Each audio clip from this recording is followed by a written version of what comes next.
Hello students, friends classes के इस YouTube channel पे आप सभी बच्चों का स्वागत है। बेटा हम लोग एपी का जो चैप्टर है हमारा दैट इज अरिथमेटिक प्रोग्रेशन वो ऑलमोस्ट कंप्लीट कर चुके हैं एंड ये हमारी लास्ट ऑप्शनल एक्सरसाइज है। इवन इससे पहले जो मेरा जो क्लास था वो था प्रीवियस ईयर क्वेश्चन को लेकर। वो वीडियो अगर आपने नहीं देखी है तो आई इंसिस्ट यू गाइस उसे पक्का देखिए। आपको ये पता चलेगा कि बोर्ड में किस तरीके से क्वेश्चंस पूछे जा रहे हैं और वो पूरी की पूरी जो क्वेश्चंस हैं आपके वो इस साल 2024 बोर्ड में जो पूछे गए क्वेश्चंस हैं, जिनमें आपके 5 मार्कर क्वेश्चन है, 4 marker case study based question and 3 markers and MCQ based question, सारे के सारे आपको मिलेंगे with full the detail solution. ठीक है बच्चों, उनको सोल्यूशन देखने से पहले एक बार खुद ट्राई करिएगा। अगर आपने क्लासेस नहीं ली एपी की मेरी तो उन सारी क्लासेस को देखिए, फिर उस पीवाईक्यूज पे जाइए। And today what we'll do optional exercise and ये ऑप्शनल एक्सरसाइज जो बच्चे स्टैंडर्ड मार्क्स ले रहे हैं उनके लिए बहुत ही बेनिफिशियल रहेगी। ये आपको कुछ और 5 डिफरेंट टाइप से क्वेश्चन देखने को मिलेंगे यहाँ पे, जो कि एनसीईआरटी की बाकी एक्सरसाइज में आपको देखने को नहीं मिलते हैं। तो चलिए बच्चे स्टार्ट करते हैं हम अपनी exercise without wasting the time. ठीक है, तो हमारा जो पहला क्वेश्चन है बच्चे फ्रॉम द ऑप्शनल एक्सरसाइज वो ये है कि आपको क्या बताना है कि ये जो एपी है आपकी, इस एपी की कौन सी पहली टर्म नेगेटिव टर्म है। हालांकि ये क्वेश्चन मैं आपको जब मैं 5.2 का इंट्रोडक्शन दे रहा था तब भी मैंने ऐसा क्वेश्चन आपको बताया था। चलिए इसको वापस से मैं आपके सामने रिवाइज करवा देता हूं। आपसे बोलता है इस एपी की पहली नेगेटिव टर्म, आप देखेंगे इस एपी की तरफ निगाहें अगर घुमाएं तो देखो ये एपी घट रही है। अगर एपी घट रही होती है तो आगे जाते जाते कोई ना कोई ऐसी टर्म आएगी जो नेगेटिव होगी, फिर उसके बाद तो पूरी नेगेटिव टर्म्स ही चलने लगेंगी। एपी देखते ही सबसे पहले आपके दिमाग में क्या आना चाहिए कि भाई मुझे ए लिख लेना है, तो मैंने ए लिख लिया बच्चे 121। देन आफ्टर दैट मुझे क्या करना है, मुझे करना है डी लिख लेना है। तो डी कितना हो जाएगा, a2 minus a1 that is -4 हो जाएगा। 117 से 121 को माइनस करते हो it should be -4। Then after that आप लेट कर लेंगे, लेट जो nth टर्म है, ये देखो ये आपकी फर्स्ट टर्म है a, this is your second term a2, this is your third term. ऐसी जो आपकी फर्स्ट नेगेटिव टर्म होगी मैं उसे an कंसीडर कर लेता हूं। तो मैं लेट कर लेता हूं, let an be the first negative term. ठीक है बेटा, अगर ये पहली नेगेटिव टर्म है तो इट शुड बी 0 से कम तो ये क्या होगी, it should be less than 0। ठीक है, an क्या होगा, 0 से कम होगा। तो an की वैल्यू, an का फॉर्मूला क्या होता है बच्चे हमारा जनरल टर्म का a plus n minus 1 into D, यही लगा देंगे। तो a बच्चे क्या हमारा 121, n माइनस 1, डी हमारा है बेटा -4। ठीक है, -4 से आप अंदर मल्टीप्लाई करेंगे, it should B -4n plus का 4, it should be less than 0। अब आप क्या करो, इस -4n को इधर ले जाओ, बाकी 121 और 4 को आप ऐड कर लेंगे। तो ये कितना हो जाएगा बच्चे आपका, ये हो जाएगा 125 should be less than 4n। अब आप 4 से 125 को डिवाइड कर देंगे, देखो ना 121 प्लस 4 125 हो जाएगा। 4 से जब आप इसको डिवाइड करेंगे तो ये हो जाएगा 31.25 एंड n क्या होगा, 31.25 से बड़ा होगा। n क्या है, जैसे मैं बोल रहा हूं पहली टर्म, दूसरी टर्म, तीसरी टर्म, तो n वो टर्म है, it is the nth term. तो nth टर्म हमेशा क्या होती है, इट इज ऑलवेज अ क्या, नेचुरल नंबर। नेचुरल नंबर होगी, नेचुरल नंबर होगी तो क्या होगा बेटा, डेसिमल में तो नहीं हो सकती। तो 31 के बाद अगली नेचुरल नंबर कौन सी आती, 32। So next natural number after 31.25 is 32. So therefore A32 is the first negative term, first negative term होगी बच्चे। ठीक है, ये पहली नेगेटिव टर्म होगी और आपका A32 की वैल्यू भी हम निकाल लेते हैं, वो होगी आपकी A प्लस 31D। A की वैल्यू बच्चे हमारा है 121 प्लस 31, D की वैल्यू है -4, इट विल बी 131 माइनस 3। तो A32 आपका जो 31st नेगेटिव टर्म आएगी वो आएगी -3 आएगी बच्चे। ठीक है, एक और छोटी मैं बात बता दूं, अगर आपको कभी भी इनइक्वालिटी सॉल्व करनी होती है, इनइक्वालिटी में हम सिंपली जैसे मैं लिखता हूं 3 - 2a ग्रेटर देन 5a, आप इस -2a को उधर ले जाओ कोई इशू नहीं, तो 5a प्लस 2a करोगे। जस्ट लाइक इक्वेशन आप इसको इधर उधर ले आ सकते हैं। बट आप कभी किसी नेगेटिव नंबर से इनइक्वालिटी को मल्टीप्लाई करते हो तो होता क्या बच्चे, इनइक्वालिटी के साइन इंटरचेंज हो जाते हैं। जैसे मैं ऐसे लिखता हूँ 5 इज ग्रेटर देन 3। अब आप माइनस से अगर मल्टीप्लाई करोगे दोनों तरफ तो क्या हो जाएगा बच्चे, -3 विल बी ग्रेटर देन -5। देखो बीच का साइन आपका पलट गया। ठीक है, एक्सचेंज हो जाता है। तो इसीलिए इस चीज का आपने ध्यान रखना है, कभी भी आप नेगेटिव नंबर से इनइक्वालिटी में डिवाइड मल्टीप्लाई कर रहे हो या फिर आपने ऐसे लिखा है -2x ग्रेटर देन 5। अगर आप -2 को उधर ले जा रहे हो, अगर आप बच्चे अगर आप क्या कर रहे हैं, -2 को नीचे ले जा रहे हैं, ठीक है, यहाँ पे आप -5/2 कर रहे हैं, तो ये जो साइन है ना, ये लेस देन का हो जाएगा ग्रेटर देन से, ठीक है, इस चीज का ध्यान देना। चलिए फिर आराम से पॉज करके इसको कॉपी करेंगे आप लोग।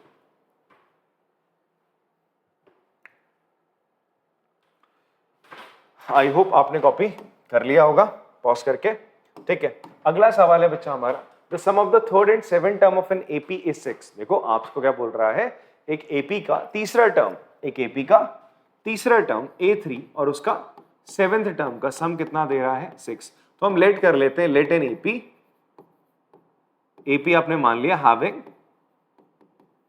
फर्स्ट टर्म, उसकी फर्स्ट टर्म आपने मान ली A है, एंड कॉमन डिफरेंस क्या मान लिया आपने, उसका D, एंड कॉमन डिफरेंस आपने इसका क्या मान लिया बच्चे, कॉमन डिफरेंस इज D, ठीक है, कॉमन डिफरेंस आपने D मान लिया। क्यों ऐसा मान रहे, बिकॉज आपको ना क्वेश्चन में बोल रहा है कि भाई थर्ड और सेवन टर्म का सम कितना है बच्चे, ये है, और साथ साथ फिर आपको क्या बताता है, थर्ड और सेवन टर्म को अगर मैं मल्टीप्लाई करूंगा तो आंसर 8 आ जाएगा। आपसे बोलते हैं पहली 16 टर्म का सम निकालो, पहली 16 टर्म का आप सम निकालो। अब पहली 16 टर्म का जब तुम सम निकालने जाओगे बच्चे, पहली 16 टर्म का जब तुम सम निकालने जाओगे तो आपका फॉर्मूला क्या बनेगा, वहां पे आपका फॉर्मूला बनेगा जी S16 का, मैं यहां पे लिख देता हूं, S16 का फॉर्मूला बनेगा 16/2 n/2 2a + 16 - 1 × d। तो बेटा यहाँ a और d तो आपको चाहिए होंगे ना, अब वो a d तो पूरे क्वेश्चन में कहीं दिए नहीं हुए, हमें इंफॉर्मेशन क्या दी गई है कि ये दो चीजें, तीसरी और सातवीं टर्म का सम 6 और तीसरी और सातवीं टर्म का प्रोडक्ट 8 है। तो इसका मतलब इन दो इक्वेशन से ही मुझे क्या करना पड़ेगा, a और d को फाइंड आउट करना पड़ेगा। तो 2 equations 2 variable I have to find out, it is a simple thing, ठीक है। कोशिश करते हैं, चलो, और कोशिश क्या करना ही है। तो A3 + A7, A3 क्या होता है बेटा, nth टर्म का फॉर्मूला। मेरे प्यारे बच्चों, अगर तुम्हें अभी तक नहीं आया है तो तुम्हें गलत एक्सरसाइज में आए हो, तुम्हें पहली जो 3 एक्सरसाइज जो मैं करा चुका हूं उनको करना चाहिए, फिर इस एक्सरसाइज में यहाँ पे आना चाहिए, ठीक है। तो A3 + A7, तो A3 क्या होगा बच्चे, A3 हो जाएगा A + 2D, A7 हो जाएगा A + 6D = 6। आप A और A को ऐड करेंगे, it will be 2A, 6 + 2 will be 8D = 6। आप बच्चा 2 कॉमन ले लोगे, यहां से बचेगा A + 4D = 6, 2 से आपने से कैंसिल करा, तो A + 4D किसके बराबर आ रहा है, 3 के। तो मैं A की जगह लिख सकता हूं 3 - 4D। तो this is my first equation, जहां मैं A को D की टर्म्स में लिख रहा हूं, A को मैं D की टर्म्स में लिख रहा हूं। क्यों लिख रहा हूं, बिकॉज मैं क्या करूंगा, इस वाली इक्वेशन में A की जगह उसको सब्स्टिट्यूट कर दूंगा, ठीक है। ये काम हम लोग यहाँ पे करेंगे। तो चलिए पहले इसको भी कर लेते, A3 और A7 को मल्टीप्लाई करके 8 लाना, थोड़ा इसको सॉल्व कर लेते। A3 और A7 की वैल्यू डाल देते हैं जनरल टर्म की फॉर्मूले में, टर्म की जनरल टर्म्स की फॉर्म में डालते हैं। A3 को मैं लिखूंगा A + 2D, A7 को लिख लूंगा बेटा A + 6D = 8। अब देखो मैं A की जगह क्या लिख सकता हूँ, 3 - 4D। मैं यहाँ पर ही A की जगह मैं 3 - 4D लिखूंगा। मैं लिख देता हूँ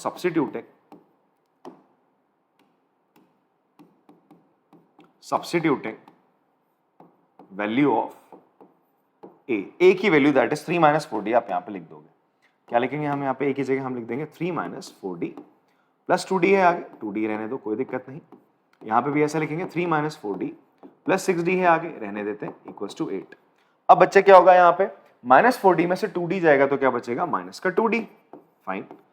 यहाँ पे -4D में से 6D गया तो ये बचेगा +2D, 3 + 2D = 8। ये देखो कितना प्यारा सा आपका मल्टीप्लिकेशन आ गया, A - B, A + B, A² - B² होता है।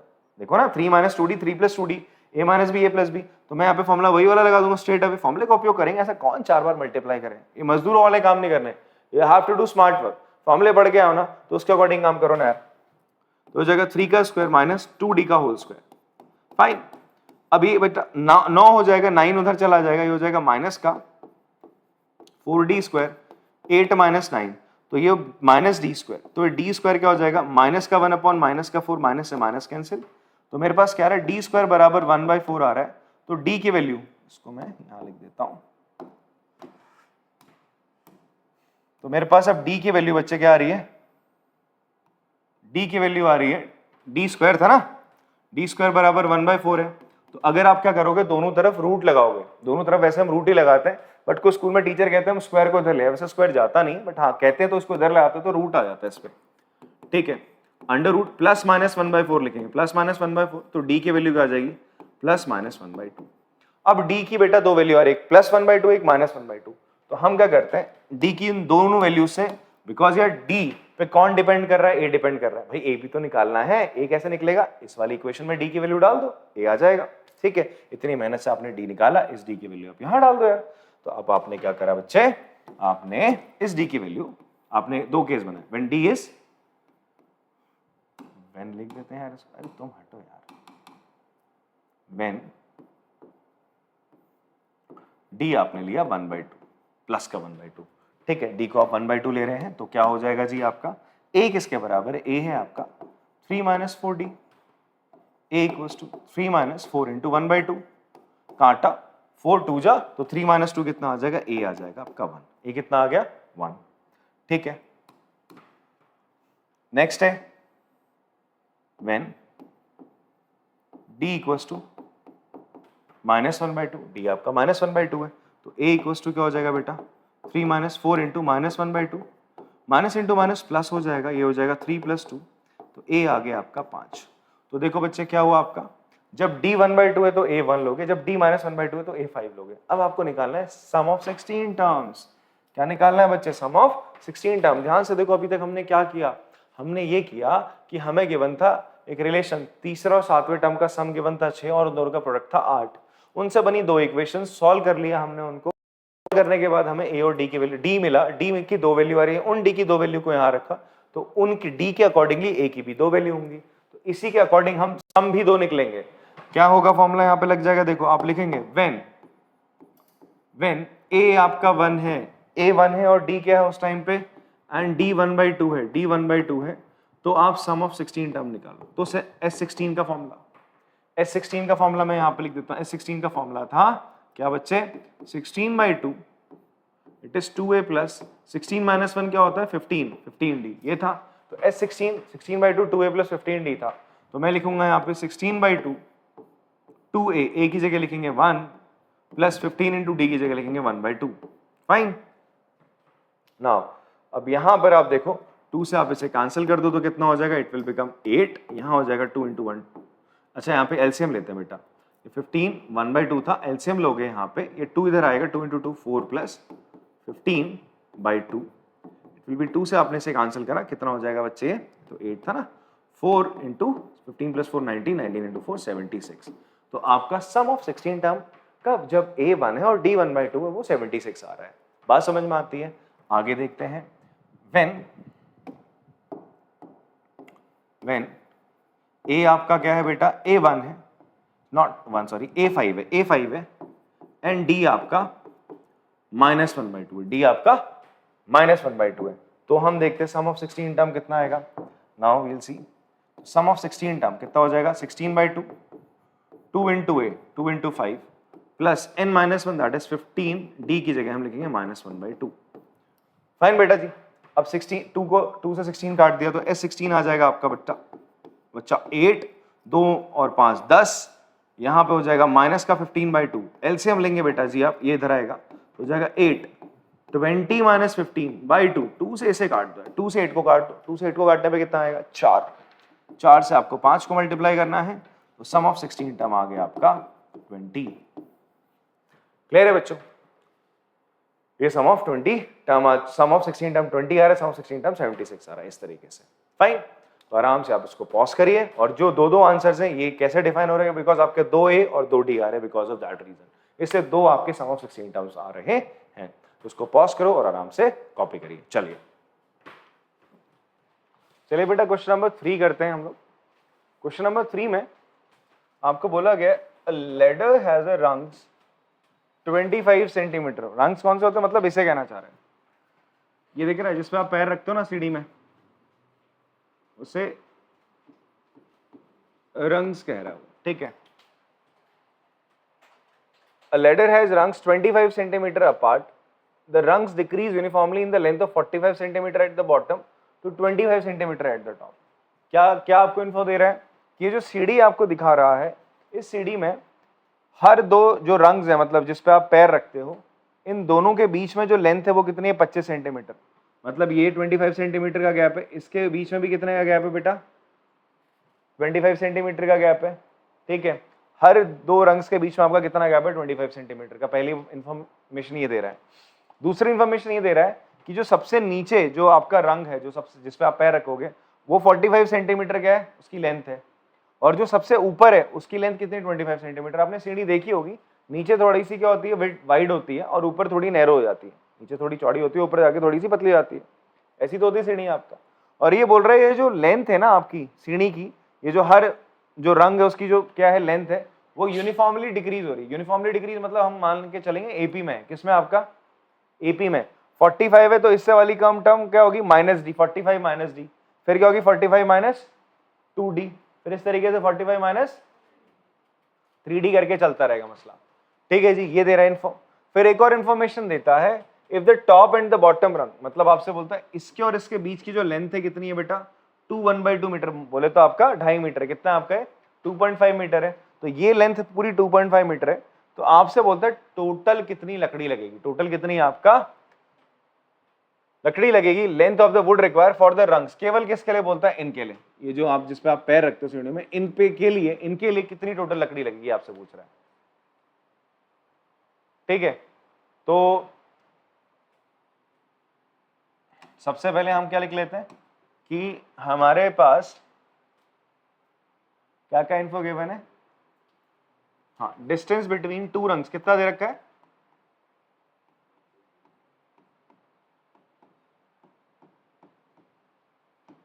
25 सेंटीमीटर।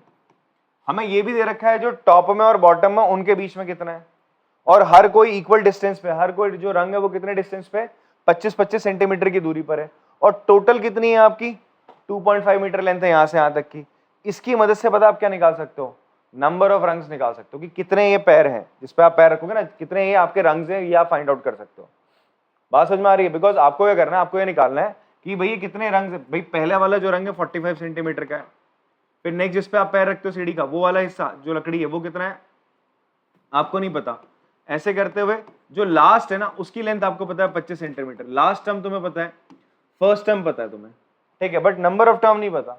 अगर तुम्हें नंबर ऑफ टर्म पता चल जाए, क्या पता चल जाए तुम लोगों को, नंबर ऑफ रंग्स कितनी है, टोटल नंबर ऑफ रंग्स कितनी है, मान लो कितनी आपकी n है, कितनी n है, अगर ये पता चल जाए तो आप Sn का फॉर्मूला लगा के n/2 a + l करके क्या निकाल लोगे, कितनी रंग्स आपकी, मतलब कितनी लकड़ी यहाँ पे लगने वाली है, उन सब की क्या निकाल लोगे आप, उन सबका सम निकाल लोगे 45। इस तरीके से बात आपको समझ में आ रही है।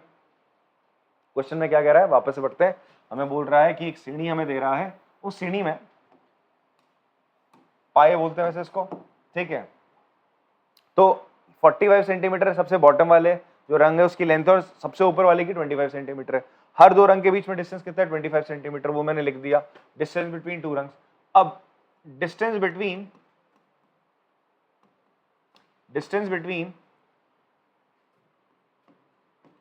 टॉप एंड बॉटम रंग, जो सबसे नीचे वाला पैर और जो सबसे ऊपर वाला पैर है उसके बीच का डिस्टेंस दे रहा है तुम्हें, कितना दे रहा है, 2.5 मीटर, दैट इज 1/2 मीटर। इसको हम क्या बोलेंगे जी, 5/2 मीटर। इसको हम किस में कन्वर्ट कर लेते हैं, सेंटीमीटर में, बिकॉज सारा मसला सेंटीमीटर में चल रहा है। तो आपने 100 से मल्टीप्लाई करा तो कितना आ जाएगा बेटा आपका, 250 सेंटीमीटर। तो यहां से यहां तक की टोटल लेंथ कितनी है, 250। कितनी है, 250 है। एक छोटा सा मैं आपके सामने एक एग्जांपल लेता हूं, जैसे मान लो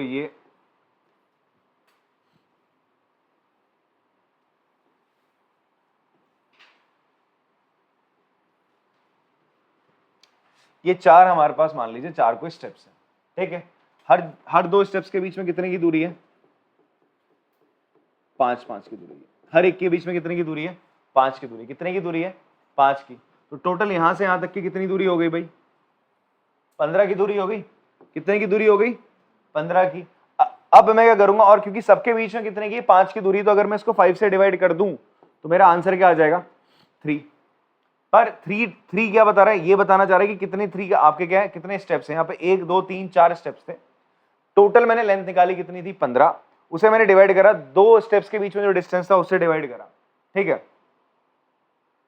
आंसर क्या निकल गया है, 3। बट स्टेप कितने हैं मेरे, 4। तो हमारे पास जब भी इस तरीके का इन्फो आएगी, मतलब सिचुएशन आती है कि भाई आपके पास क्या है, लास्ट वाले में बॉटम और आपका जो टॉप है उसके बीच की अगर आपको लेंथ पता है और उनके बीच में अगर इक्वल डिस्टेंस है, तो अगर आप उस इक्वल डिस्टेंस से नंबर ऑफ स्टेप्स, मतलब जो आपका नंबर ऑफ स्टेप्स जितने भी उनके बीच की जो टोटल लेंथ है, उस टोटल लेंथ को जो दो स्टेप्स है उनके बीच की जो लेंथ है उसे डिवाइड करोगे, तो आपके पास क्या आएगा, एक कम स्टेप्स आएगा। देखो ना कितने थे, 4 थे, आपने टोटल लेंथ कितनी थी, 15 थी, उसको किससे डिवाइड करा, जो दो स्टेप्स के बीच में डिस्टेंस है 5 से, तो आंसर आया 3, बट स्टेप कितने, 4।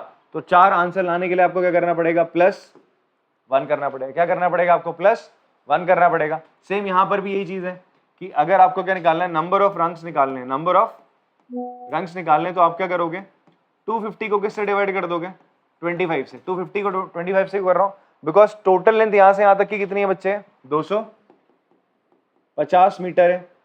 ठीक है, इस 250 मीटर को हमने कितने 25 करके ऐसे क्या करके डिवाइड करा है, बट एक डिस्टेंस ज्यादा आ रही है। एक डिस्टेंस क्या आ जाएगी आपकी यहाँ पे, ज्यादा आ रही है, तो उसके लिए हमने क्या करा, +1 कर दिया। तो कितना आ रहा है टोटल मेरे पास, 11 रंग्स। टोटल कितने रंग्स है हमारे पास, 11 रंग्स। ऐसे 11 आपके पास स्टेप्स है जिसमें आप पैर रखने वाले। ठीक है, सो नंबर ऑफ रंग्स कितने आ रहे हैं आपके, 11, and total wood, the length of wood required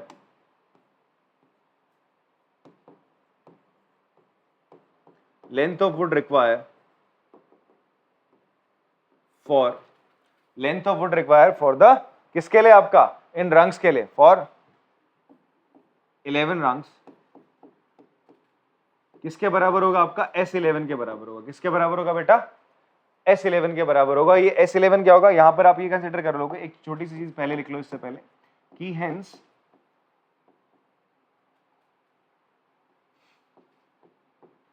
bottom रंग लेंथ क्या आ रही है आपकी, सबसे नीचे जो उसकी लेंथ कितनी है 45, एंड टॉप रंग लेंथ कितनी आ रही है, वो कितनी है बच्चे आपकी 25 सेंटीमीटर। एंड किसमें ये, दे आर इन एपी। किसमें बच्चे आपका, एपी में। किसमें आपका ये, एपी में है। तो आप ए किसको मान लो, A45 मान लो,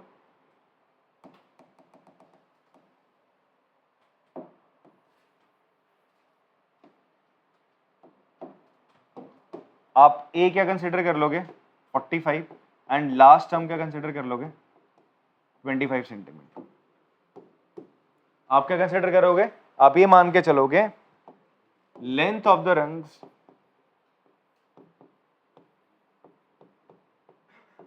डिक्रीजिंग यूनिफॉर्मली। ठीक है, तो इन एपी है, वो किसमें आपका एपी में। तो जहां पर मैं A45 मानूंगा, फर्स्ट टर्म मेरी 45 मानूंगा और लास्ट टर्म में क्या मान लूंगा आपका 25। ठीक है, तो फर्स्ट टर्म आपने 45 मानी, लास्ट टर्म 25, तो S11 क्या हो जाएगा बच्चा आपका 11/2। SN का फॉर्मूला क्या होता है, N/2। SN का फॉर्मूला होता है N/2, first term plus last term. First term plus last term होता है 11/2। फर्स्ट टर्म आपकी कितनी है बच्चे 45 है और लास्ट टर्म कितनी है आपकी 25 है। फाइन, अब आप इसको ऐड कर लो यार, 11/2, 45 + 25 विल बी व्हाट 70। 2 से इसे काटा है 35 आ रहा है। ठीक है, 385 सेंटीमीटर। तो जो लेंथ चाहिए आपको टोटल वुड की, जो इन सारी रंग्स को बनाने के लिए उपयोग होगा, वो कितना हो जाएगा बेटा आपका 385 सेंटीमीटर। चलो पॉज करके कॉपी करेंगे। चलिए बेटा नेक्स्ट क्वेश्चन करते हैं हम लोग इसका, दैट इज क्वेश्चन नंबर 4। ये क्या कह रहा है आपसे, the house of a row are numbered consecutively from 1 to 49। Okay, तो आपके कुछ घर वगैरह है भाई, ठीक है, इस तरीके से आपके कितने हैं टोटल, नंबरिंग कर रखी है, कितनी नंबरिंग है भाई 1 2 3 ऐसा करके अप टू मान लो x से बीच में कोई, फिर इस तरीके से लास्ट घर कितना है आपका 49। तो इस तरीके से नंबरिंग कर रखी है 1 2 3 4 ऐसे करके कहां तक आपका 49 तक। बात समझ में आती है। फिर आपसे कहता है हर घर का नंबर ऐसे करा हुआ कॉन्सिक्यूटिवली 1 2 3 4 ऐसे करके चल रहा है. Show that there is a value of x such that the sum of the number of the houses preceding to the house numbered x is equal to the sum of the number of the houses following it. क्या कहना चाहता है? ये जो x घर है, मतलब ये जो x है इन बिटवीन, इन घरों के बीच में कोई घर है x है, इससे पहले वाले जितने भी घर हैं, अगर मैं इन सबका जो नंबर है, हाउस नंबर है, उनको जोड़ दूं, जो इनका क्या है, हाउस नंबर है, इनको हम जोड़ दें, और x के बाद जो है घर, उस वो जितने भी हाउस नंबर है उनको जोड़ दूं, वो क्या रहेगा आपका, सेम रहेगा. वो चीज क्या रहेगी बच्चा आपकी, सेम रहेगी. वो आपसे ये कहना चाह रहा है. बात समझ में आ रही है आपको? डी तुमने निकाला क्या सालो? डी तो 1 ही है यहाँ पे निकाल. अच्छा ठीक है. सो आपका 1 2 3 4 ऐसे करके जा रहा है, आपकी चीजें जा रही है. ठीक है आगे. और फिर आगे बीच में घर x है, बोल रहा है घर जो x है, इसके इधर वाले घर जितने भी हैं, जो जो इनका नंबर है, उस नंबर को अगर तुम जोड़ोगे, जैसे 1 + 2 + 3 + 4 + 5 ऐसा करते हो चलोगे, x से पहले जो घर होगा उसका नंबर क्या होगा, x - 1 होगा. x से पहले जो घर होगा उसका नंबर क्या होगा, x - 1 होगा. तो आपसे बोलता है sum of x - 1 term, sum of x - 1 term, मतलब यहां तक के जो घर है इनका सम किसके बराबर है, इसके बाद के जो घर है उनके बराबर. अच्छा इनका सम कैसे निकालोगे? इनका सम आप कैसे निकाल सकते हो, ध्यान से देखो. अगर आप क्या करो, इन सारे घरों का सम कर दो. इन सारे घरों का सम क्या होगा, सम ऑफ 49.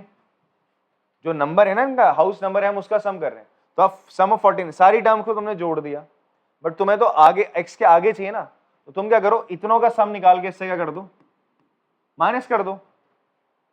तो जो S49 माइनस x है वो यही तो होगा.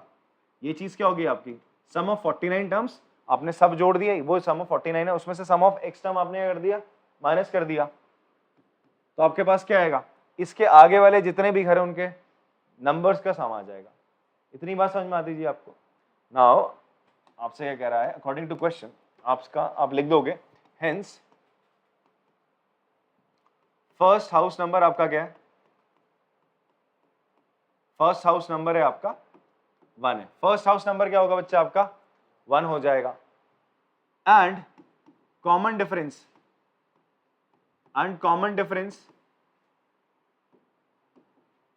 Among every house, among each house, हर घर के बीच में डिफरेंस कितने का है बेटा, 1 का है. कितने का है, 1 के बाद 2 आ रहे, 2 के बाद 3 आ रहे, कितने का कॉमन डिफरेंस है, 1 का ही तो आ रहा है common difference.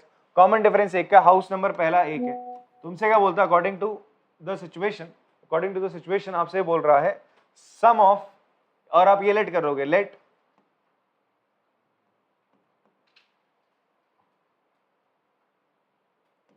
House number of preceding house किससे, preceding house number from x क्या होगा, x - 1. क्या होगा बच्चे आपका, x - 1. x से पहले जो घर रहा होगा वो क्या रहा होगा, x - 1. क्वेश्चन तो आप लोगों को समझ में आ रहा है ना. क्वेश्चन में आपसे कह रहा है ऐसे एक से लेकर 49 तक घरों का नंबर है, कोई एक घर का नंबर है जिसका नंबर है x, इसके पहले जो भी घरों का नंबर है जब तुम उनको जोड़ते हो, और जो इसके बाद के घरों का नंबर है उनको जोड़ते हो, वो चीज क्या है, बराबर है. तो इसके पहले वाला जो लास्ट वाला घर होगा x - 1 होगा. तो इन सबका सम क्या होगा, अगर मान लो 4 होता, क्या होता, 4 होता, या फिर 10 होता, तो आप क्या करते, S10 करते. क्या करते बच्चे आपका, S10. बट तुम्हें नहीं पता ना क्या है, तो आपने इसको x - 1 मान लिया. तो यहां पर अकॉर्डिंग टू क्वेश्चन आप लिख सकते हैं सम ऑफ x - 1, मतलब x से पहले जितने भी घर हैं उनका सम किसके बराबर होगा, x के बाद वाले जितने भी घर हैं. x के बाद वाले घरों का तुम्हारे पास कोई फॉर्मूला नहीं है. आप क्या करो, ऐसा करो, सारे घरों का सम निकाल लो, दैट इज मतलब जो भी इनका हाउस नंबर उसका सम निकाल लिया, S49, उसमें से x तक के घर माइनस कर दो, इतनों का सम निकाल के कर दो माइनस, उसके बाद वाले घरों का क्या आ जाएगा, सभी तो पहुंचेगा. ऐसे समझो इसको, आप क्या करो, 1 + 2 + 3 + 4 + 5 + 6 + 7. मैं आपसे बोल रहा हूं यार, आप क्या करो, 4 के आगे जितने भी नंबर उनका सम निकालो. इन सब का आपको सम निकालना है. तो आप कैसे निकाल सकते हो, पहले इसको निकालने का तरीका, एक तो तुम बोलोगे सर तो जोड़ देंगे हम 5 6 7, जोड़ना नहीं है, मान के चलो तुम्हें वैल्यूज नहीं पता, ठीक है. तुम क्या करो, इन सब का सम निकालो, इन सब का क्या निकालो, सम निकालो, फिर उसमें से क्या माइनस कर दो, 4 माइनस कर, ये वाला इतना माइनस कर दो इस बॉक्स को, तो बचेगा 5 + 6 + 7 ही तो बचेगा। तो वही काम हम यहाँ पे भी कर रहे हैं यार, ठीक है। S49 में से तुमने Sx माइनस कर दिया, फाइन, बात समझ में आती है। अब आप क्या करोगे, यहाँ पे फॉर्मूला लगा दो, Sx - 1 का फॉर्मूला क्या हो जाएगा, x - (/2) फॉर्मूला पढ़ा था ना आपने, Sn का formula n/2 2a + n - 1 into d ही तो होता है, ये तो होता है। अच्छा यहां पर हो जाएगा n/2 x - 1/2, ठीक। फर्स्ट टर्म क्या है आपकी 1 है, फर्स्ट टर्म आपकी 1 है, और ये घड़ी कौन सा है, लास्ट टर्म क्या हो जाएगी इस केस में, x - 1 हो जाएगी, इक्वल्स टू S49 क्या हो जाएगा 49/2। फर्स्ट टर्म 1 है और लास्ट टर्म क्या हो जाएगी आपकी बेटा, लास्ट टर्म खुद 49 है। यहां पर हम वैसे कौन सा फॉर्मूला लगा रहे हैं, Sn n/2 a plus last term वाला फॉर्मूला लगा रहे हैं, a प्लस लास्ट टर्म वाला फॉर्मूला लगा रहे हैं, देखो ध्यान से।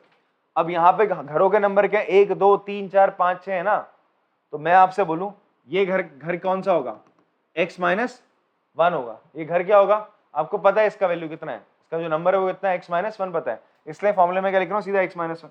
Sx का क्या हो जाएगा भाई, x/2 1 प्लस x हो जाएगा, x/2 1 प्लस x होगा, फर्स्ट टर्म प्लस आपका जो आखिरी जो घर है, मतलब ये जो x था, सम ऑफ x जो आपके हाउसेस है, सम ऑफ x टर्म जब आप निकाल रहे हो तो हाउस नंबर्स का आप सम निकाल रहे हो, तो वो x ही है।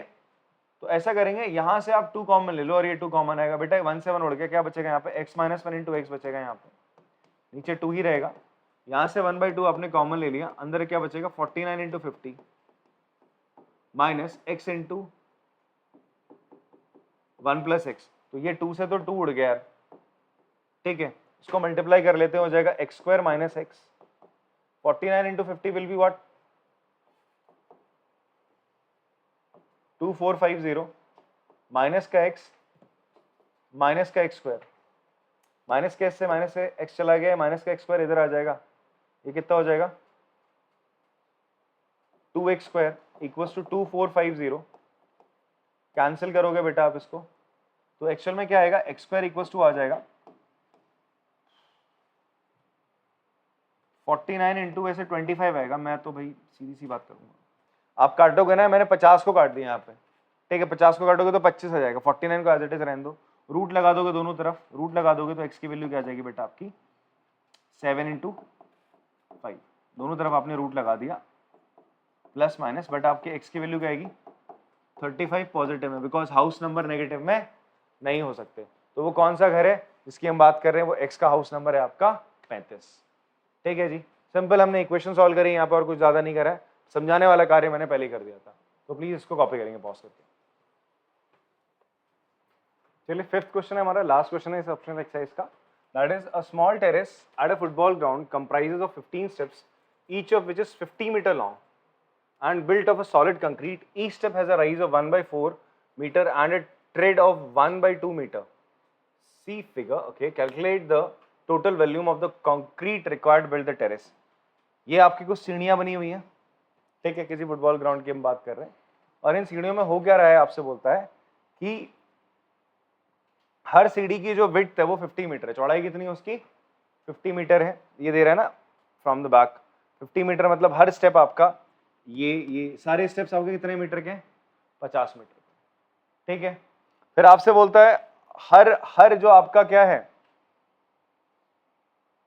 क्या बोलेंगे, आपका जो स्टेप है उसकी हाइट कितनी है, हैज अ राइज ऑफ 1/4, कितना है बच्चा आपका 1/4 है। ये जो हाइट है ना, ये वाली दिस हाइट है, ये कितनी हो जाएगी 1/4, ये 1/4 है, ठीक। फिर आपसे बोलता है and a trade off 1/2, trade क्या होता है, जिसमें तुम पैर रखते हो, जिसमें तुम क्या रखते हो पैर, ये चीज दिख रही है आपको, दिस इज कॉल्ड ट्रेड, जिसपे आप क्या रखते हो पैर रखते हो, ठीक है। और जो हाइट होती है उसे हम राइज कहते हैं, क्या कहते हैं उसको हम राइज कहते हैं। तो you can add this thing in your dictionary कि भाई जहां सीढ़ियों में तुम आज तक पैर रखते थे उसे क्या कहते हैं, ट्रेड कहते हैं। क्या कहते हैं आपका ट्रेड। ट्रेडमिल सुने हो ना, वो जिम में होती है, ऑन करती है, चलती रहती है, अंदर दौड़ता रहता है, ठीक है, तो वही सीन है यहाँ पे। तो ये ट्रेड हो गया आपका जिसमें आप पैर रख रहे हो, ठीक है। अब ट्रेड में भी आप देखोगे यहाँ पे 1/2, हर कोई ट्रेड आपका 1/2 मीटर है। अब आपसे बोलता है इस पूरे में कितना कंक्रीट लगा वो बता दो, ठीक है जी। अब ध्यान से इस चीज को आपने देखना है, जब आप इसको उठाओगे, इस वाली सीढ़ी को उठाओगे, तो इसमें जो ट्रेड लगा होगा कितना लगा होगा बताओ? 1/2 मीटर होगा, ट्रेड 1/2 मीटर होगा, हाइट 1/4 मीटर होगी, और इसकी लेंथ कितनी होगी आपकी? 50 मीटर। ये कुछ ऐसा होगा ना लंबाई में, 50 मीटर लंबाई में होगा, चौड़ाई में कितना है? 1/2 मीटर, ठीक है। मतलब ये इसकी विड्थ हो गई, या 1/2 मीटर इसका ट्रेड की होगी, 1/2 मीटर इसकी क्या हो जाएगी? हाइट हो जाएगी। 1/2 मीटर इसकी क्या हो जाएगी? सॉरी 1/4 मीटर इसकी क्या हो जाएगी बच्चे? हाइट हो जाएगी। तो इसमें कितना वॉल्यूम, वॉल्यूम क्या होता है? ये क्या बन रहा है आपका? क्यूबॉइडल शेप बन रहा है। कैसा शेप बन रहा है? क्यूबॉइड। क्यूबॉइड का वॉल्यूम क्या होता है? L into B into H होता है। तो आप पहली सीढ़ी का वॉल्यूम निकाल दोगे L into B into H करके। अब दूसरी सीढ़ी पे आते हैं। पहली सीढ़ी में वॉल्यूम मतलब पहली सीढ़ी में कितना कंक्रीट लगा होगा उसका वॉल्यूम निकाला। दूसरी सीढ़ी पे जैसे आए तुम, दूसरी सीढ़ी में क्या होगा? देखो बेटा, दूसरी सीढ़ी में आपका ये सेकंड है ना, आपका सेकंड वाला है, तो सेकंड वाले में आपका जो हाइट हो जाएगी कितनी हो जाएगी आपकी? दैट वुड बी कितना?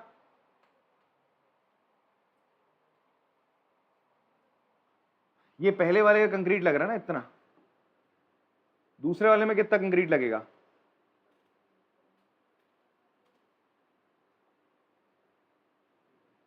हमें सबका कंक्रीट बताना, calculate the concrete to build the terrace. इसमें हाइट बढ़ेगी ना वैसे, और ट्रेड क्या रहेगा आपका? सेम रहेगा। तो हाइट कितनी राइज कर जाएगी आपकी?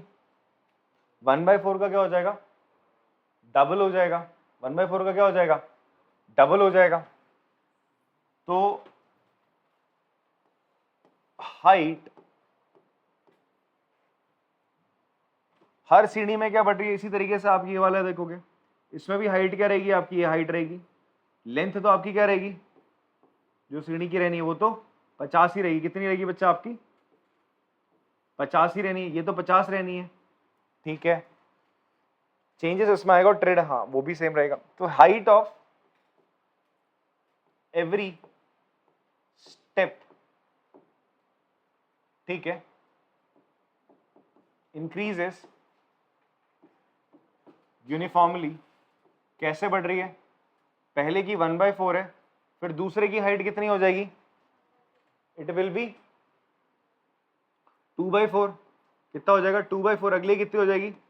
3/4, फिर 4/4, इस तरीके से चलती रहेगी। टोटल कितने स्टेप्स हैं यार हमारे? 15 स्टेप है।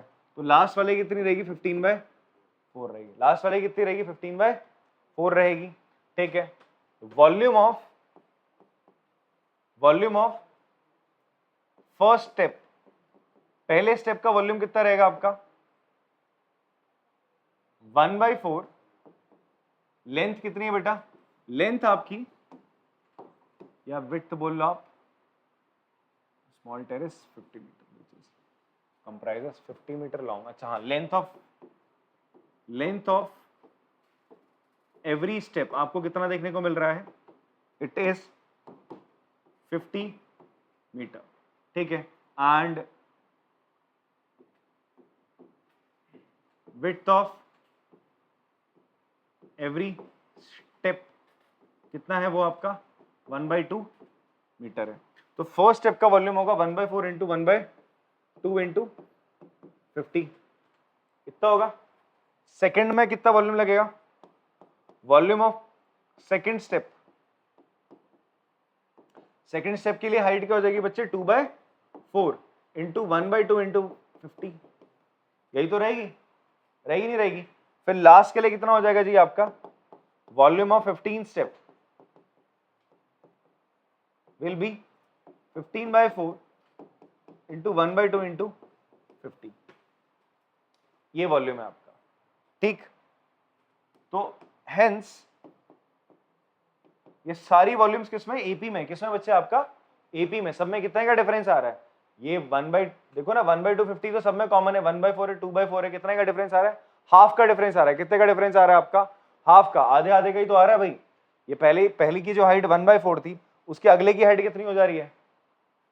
सॉरी हाफ का नहीं आ रहा, 1/4 का आ रहा है। कितने का डिफरेंस आ रहा है आपका? 1/4 का इस तरीके से डिफरेंस आ रहा है। तो आप देखो ये सब एपी में, hence volume of every steps is in AP. So हम बात करें टोटल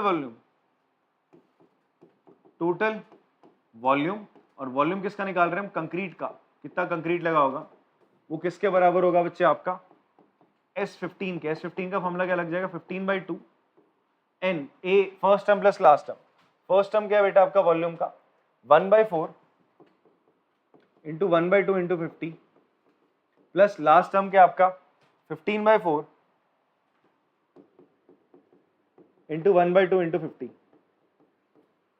बात इतनी क्लियर है? आप ऐसा करो 50 कॉमन निकाल लो बेटा, तो 15/2 इंटू 50 कॉमन निकाल लिया, 50/2 कॉमन निकाल लेते हैं। ऐसा बचेगा क्या आपका? 50/2 भी नहीं, 50 बाई क्या निकलेगा? सीधा 8 ही कॉमन आ जाएगा। 50/8 कॉमन आ गया, बचा क्या आपका? 1 + 15,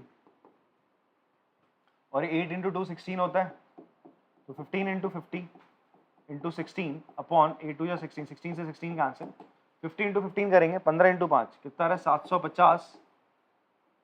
किसमें है ये? मीटर में है ना? Metre cube. इतना क्या लग रहा है आपका? वॉल्यूम ऑफ कंक्रीट लग रहा है आपका। आंसर क्या है? 750 मीटर क्यूब ही है। चेक करेंगे जरा।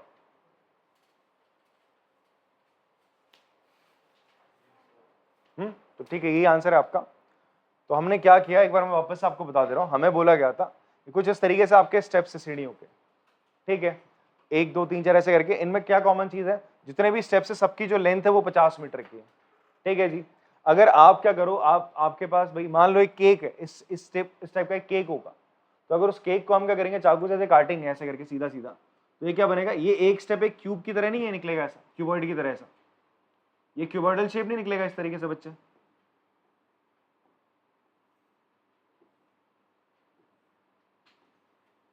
ये क्यूबॉइडल शेप ही तो निकलेगा।